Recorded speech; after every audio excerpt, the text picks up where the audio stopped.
Hey, so in this video I'm gonna talk about non-duality again, and I'm gonna do my best to talk about paradoxes and kind of like what paradoxes represent in our experience. Because the idea of a paradox is essentially something which defies logic. So like the one of the classic ones is was it like the this sentence is false.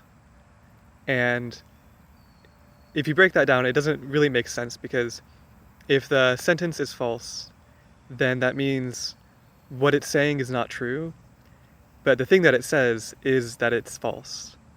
So because it being false is not true, then you can't believe what the sentence is saying. And the sentence is calling itself false, so that means the sentence is actually true. But because the sentence is actually true, that means it is false. So it forms kind of a continuous loop where the sentence is both true and false, and depending on like it's like there's no like conclusion you can get to because neither side is actually true and neither side is false either. It's that type of thing where it kind of like it just presents like an object in our experience or in our minds, which basically just doesn't fit, and like there's no way you can like orient the logic to make it a true statement or like a definitive statement. And this gets into kind of like the two different ways of like interacting with paradox in the world. And the common way is to essentially ignore paradoxes. To say like I have a model of the world and what I just experienced doesn't fit into the model of the world, so I'm just going to pretend I didn't experience that. And this, you might be surprised that this is like what people do 99% of the time. And it's actually kind of how you can interpret the ignorance that they talk about in Buddhism. Like Buddhism says like when you reach enlightenment, you're no longer ignorant of the world. And one way of interpreting that is that like when you encounter paradoxes, you no longer ignore them and you fully accept them.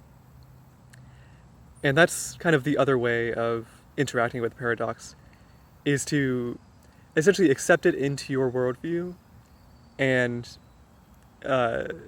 you could say that you transcend it by doing that. And it's kind of like, it's not so much that you like throw out your understanding of the world, it's more like you adapt your understanding to fit with the paradox. So like a better example for this would be like if you're from a country where the like it's fall time, so this makes a lot of sense. That if you're used to the trees turning yellow in the fall, and you go to another country where the trees turn red, and you see a bunch of red trees, at first it seems completely paradoxical because you're like in the spring the trees aren't red, and the fall they're not red, so that's just not a color trees can be. And that's kind of like a lighter form of paradox where it's like easier to understand. Oh, trees just in certain places they turn red, but it fundamentally goes against your model of the world, and because of that, you either ignore it and say, "I'll just pretend like the trees are yellow or they're green." But the way to transcend it is to accept, okay, there's more to trees than just being yellow or green. They can also be red, and maybe you don't understand why they're red, or like what allows them to be a different color. But by accepting the truth of it, like the truth of your own experience, you've moved beyond the logical, kind of like the logical inconsistency that the paradox causes, and you've gone to essentially just like a higher form of understanding where the paradox no longer causes a contradiction. And yeah, this is I don't want to say it's like the point, like it's not like the main point of non-duality, but I think it's one of the things that you can the non-duality kind of like it it's like one of the main things that you can use it for.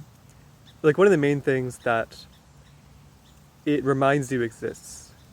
Because when you consider like all of reality as being like a non-dual system, that alone presents like the biggest paradox of all. Because it presents the paradox of like reality is here and we experience reality, and yet there is no reality, there is no experiencer, and there is no like time and space even.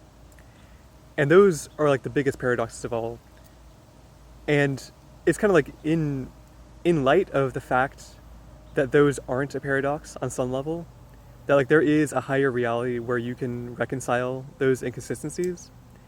It shows that these like lower inconsistencies, like the color of trees, or I don't know, just like simple sentences that are paradoxes, it makes it clear that those can be reconciled so much more easily, and that there's almost no limit to the paradoxes that you can accept and integrate into your experience. Mm.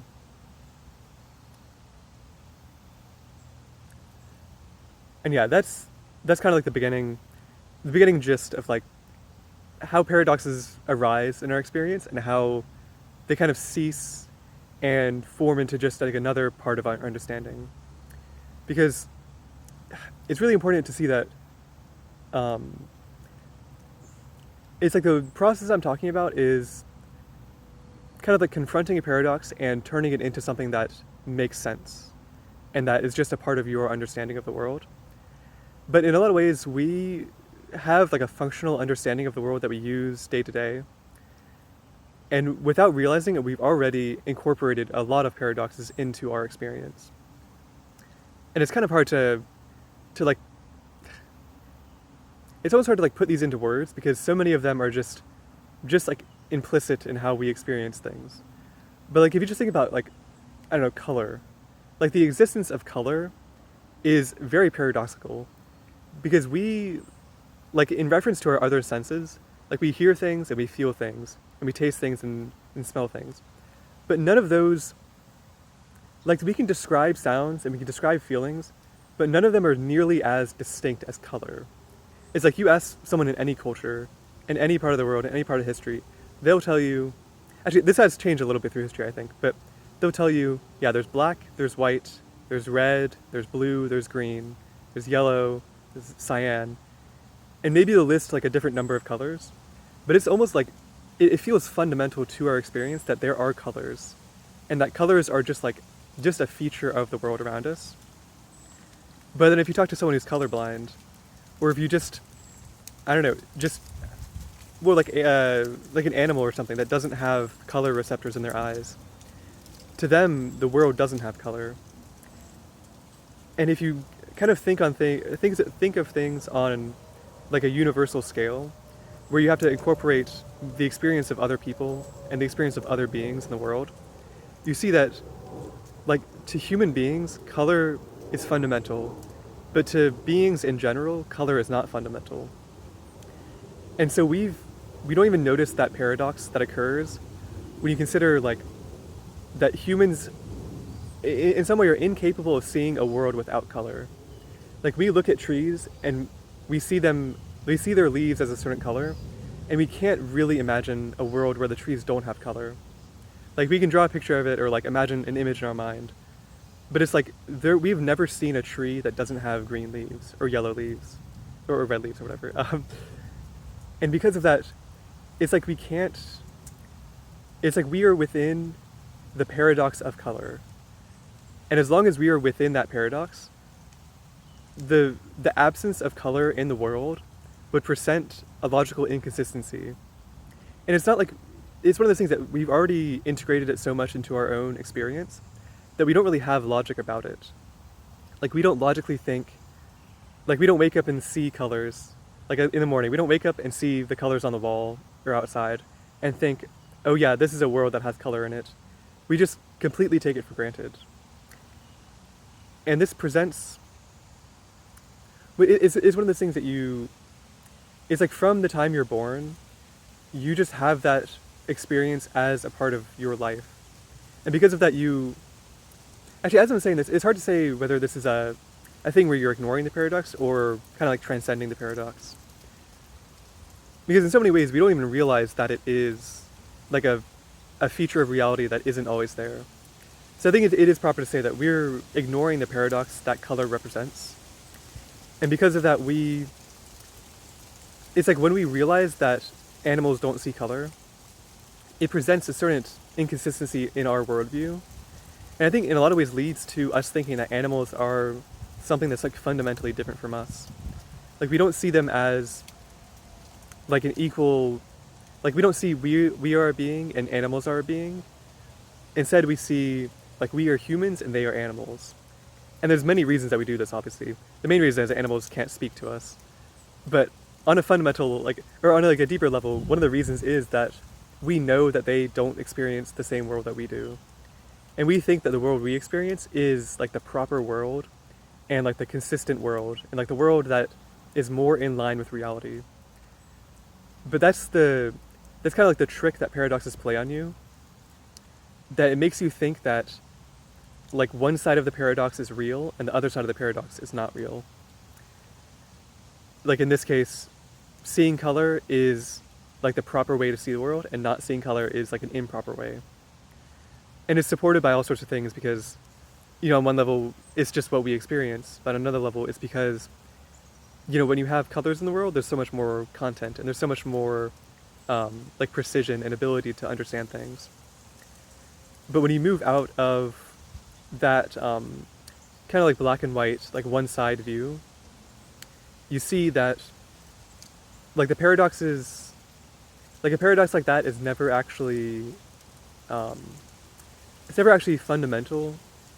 And by always staying on one side of it, you're limiting yourself to just like a view of the world that has to leave things out. Because when you don't leave things out of your view of the world, you're inevitably going to run into these paradoxes. And the process of like finding paradoxes and ignoring them and like kind of like pushing them away is what puts us in our kind of like the boxes that we form in our head and like the walls that we construct of our reality. And we essentially spend our life this is a little pessimistic even, but you can say that we spend our life like encountering things that we don't understand, and one way of dealing with them is to just like forget that you don't understand them and to just make your reality smaller so that things make sense within that smaller reality. Whereas if you accept a reality that grows over time, it presents this like it puts you into contact with the paradoxes that cause discomfort and confusion. But in any sort of spiritual practice, that process is kind of necessary. And it's, if you think about the way that children are learning so much and their understanding of the world is growing so much that they are constantly confronting paradoxes and seeing things that are new and don't fit with what they've experienced before. And they're constantly like incorporating these new things into their understanding. And instead of like cutting themselves off from things, they're curious and they like, I don't know, what they see. A good example, like, I don't know, they see an adult like writing something on a page, and they, instead of just saying like, oh, that's just some like imaginary thing, they go and they try to learn how to write letters and how to understand what things on a page say. Whereas the way an adult would interact with it, in a lot of ways, people maybe see like, you know, someone that speaks a different language, and they hear them speaking that language, or see them, you know, writing in characters they don't understand, and they just brush it away and say, oh yeah, that's just another language, you know, mine is perfectly good. And in a lot of ways, this just limits you to your own language and your own view of the world. And it's not, and yeah, that's pretty much the gist of what I'm saying. Hmm.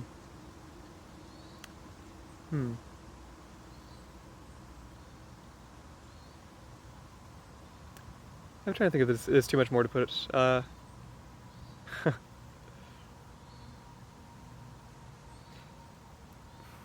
Yeah, I think that's pretty much the think that this is a pretty good introduction for what paradoxes are and kind of the common ways that we deal with them in our lives. And this basically boils down to there are things we don't understand about the world, and if we try to like look too closely at what we don't understand, we realize that our understanding of the world, is like it's kind of too small to to incorporate everything that we experience. So when you experience something new, you can either push it away and like hold on to your model of reality, or you can accept this new thing and move beyond it into a new understanding which incorporates both the things you've experienced before and the things you haven't experienced yet. And I'm realizing this isn't quite what people usually talk about with paradoxes, because paradoxes tend to be like a very logical, like A is B, A is not B type of thing. But for the purpose of this video, I'm going to talk about the integration of paradoxes into our experience. And people talk about philosophy doesn't talk about our experience. Philosophy just talks about things that we don't experience, and is kind of a paradox in a way, because everything is within our experience. So trying to pretend like you're talking about something purely abstract is itself a contradiction. So yeah, I guess that's about it. I'll talk a tiny bit more about kind of just how this manifests in like a spiritual practice. Because I mentioned that it's kind of like doing a spiritual practice is kind of going back to that like childlike curiosity, where you're willing to accept things that you don't understand, and you're eager to learn about how you can understand them. And the process of doing this leads to kind of at first a lot of confusion and a lot of that feeling that you just don't really know what's going on, and you're confronted with a lot of new information. But over time, you're like in the process of rising above it. And even if you don't know how to do that, it's almost like once you accept the reality that you're in, you just naturally move upwards. And it's almost like it's like the innate, like the way that humans instinctively act in the world, and animals too, and any intelligence, the way it acts in the world is to continue learning and continue making itself more complex and more in line with what it experiences. And so you kind of just have to tap into that natural inclination to learn and to like find these paradoxes and reconcile them. And it's really a process of like rejecting the world around you to ignore the paradoxes and to like fit into the model of like what humans are and what like the American individual is, that type of thing. Like those things they're going against what you experience. They're going against nature. And that doesn't mean they're bad, because in a lot of ways I am only able to live the life I live because most people are not on a spiritual path, and most people are like working really hard and producing the raw materials for our world. But for people who are in this like spiritual, kind of on the spiritual wavelength, where they're trying to learn, they're trying to like, I don't know, just find the things they don't understand. In a lot of ways, it's an easier way to live, because you don't have to work hard to like push away the things you don't understand and keep to the things that you do. You just kind of release yourself into the flow of things, and within that flow are all sorts of contradictions and surprises, and even scary things that you might have ignored for a good reason. But as you incorporate these things into your experience, you find that it continues to be easier and easier to incorporate more new things. And over time, you reach, well, it's like you have the potential to reach kind of that non-dual understanding. Getting back to what the overall topic of this video is, it's like you have the ability to incorporate every paradox that exists. And it's like a feedback loop where the more you're able to incorporate, the more the more nature gives you, and then the more you're able to like continue that process of just like finding new things, accepting new things. You essentially reach like a critical mass, you could say, where it's like it's never going to be a point where there's nothing new, but it gets to a point where it's almost like everything is new and everything is a paradox. And once everything is a paradox, your understanding of the world goes completely beyond paradoxes. And this gets essentially to the fundamental, like the true paradox, which is basically what non-duality is stating, the true paradox of duality itself, which essentially says, on one side of that paradox, everything is one thing. There is no contradiction, there's no division at all. But on the other side of that paradox, there's pure division and pure contradiction. And like there's millions and billions of individual things, and every single one of those things is completely contradictory to all the other things. And it's like reaching that state of pure contradiction and pure non-contradiction is essentially what non-duality is like aiming for. And in some ways, it's like you can say it's almost like the equivalent of God to non-duality is the possibility of that like total transcendence, that total acceptance of pure paradox and pure non-paradox. And it is also the point where talking about it makes very little sense, because you can't actually talk about something like that because the words you're using are a part of that paradox. And it's like the words, you can never actually speak words from both sides of something like that, because as soon as you start talking, you're on one side of it, and you're like talking from one side to the other, just like I'm talking from myself to like a phone to an audience. And that's why non-duality is actually, I had that thought the other day. I think I'll end the video with this, that the you can talk about non-duality just like you can like walk about a place, or like something can be about this thing, but you can never talk like directly to non-duality. Like you can't speak to non-duality, you can just talk about it. And that's kind of how everything is on some level, but I feel like non-duality specifically is that way, where you, like as soon as you start trying to say, like I'm making a statement about non-duality, your statement is outside of non-duality. So yeah, that's about all you can really about as far as you can really go with it. But yeah, that ends the formal portion of the video. I don't know if I have too much to say in terms of just like casual what I'm doing. I think I almost feel like I want to talk about like my emotions, my emotional state. There's construction going on in my house, and it's been going on for so long, like at least a month or so. So this morning I woke up and I was feeling very fed up with it. So I don't know how much of that emotion comes across on camera. I got the sense a little bit that I was being kind of like a sounding assertive almost, but I don't know. I guess that's kind of incorporated into the just like the topic matter of yeah, just the way of explaining things. But yeah, I feel like I don't have too many thoughts about the channel stuff. Like I think I'm feeling a little less motivation to talk about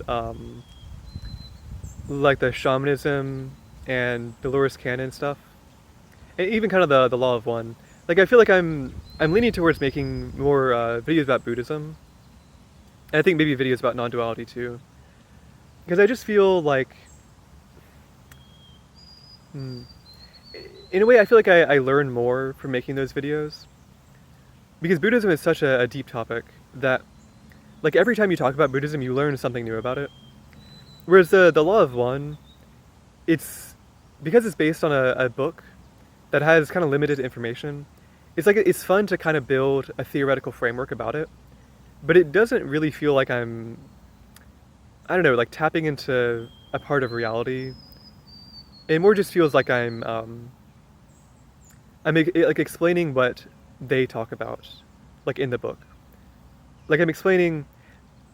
It's like compared to Buddhism, it doesn't feel like I'm really talking about like the Buddha said this and the Buddha said that. It feels more like I'm saying like there's this framework that is that leads to so many things that you can do with it, and so many ways you can look at the world.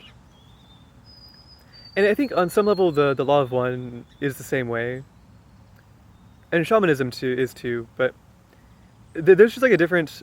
There's just like such a I don't know, such like a vibrancy to Buddhism, and I think that is kind of personal. That like I think to me, just Buddhism feels more important right now, like to me, and to my like learning how to express things. But hmm.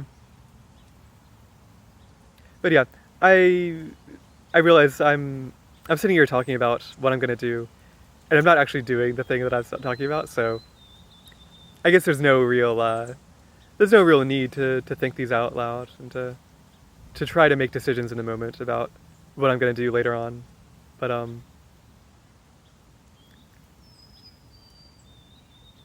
but yeah, I guess that's it's a good thing to vocalize, I guess. I'm kind of using this channel as like a video diary in some ways, where I'm like putting like an entry of like this is a new part of understanding, like a new thing that I'm going to teach to the world. But I'm also using this as like a progression through, like how do I feel about the channel? What do I think about making? And yeah, it feels nice to be able to do that because it feels more humanizing to me. I think I said in the last video, it feels like it makes me seem more human to talk like this. But I think it also feels more like I'm talking to like it's almost like I'm getting to know the YouTube audience, even though the YouTube audience doesn't actually exist right now.